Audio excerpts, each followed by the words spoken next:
Allora, Morgan Antonioni, questa sera uno dei migliori tra le file dei giallorossi, è finita 3-3, come giudichi questa partita?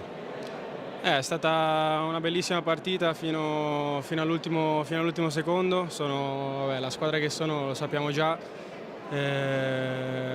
L'unica cosa che bisogna magari sfruttare più le occasioni che abbiamo davanti alla porta, perché contro queste squadre qui loro se gliele concedi fanno gol, bisogna migliorare quell'aspetto lì.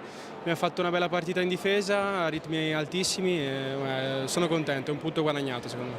Ecco, proprio quello che hai detto tu lo diceva Gigio Bresciani a lungo nel corso di questa prima parte della stagione, cioè bisogna migliorare la realizzazione, perché non si possono, cioè si dovrebbero fare più di 3 gol a partita.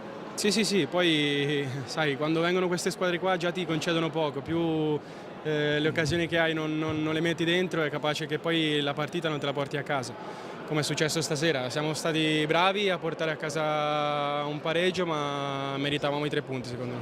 Ecco, comunque un pareggio contro una delle 2 formazioni big di questo torneo è una classifica che torna tutto sommato a sorridere ai giallorossi.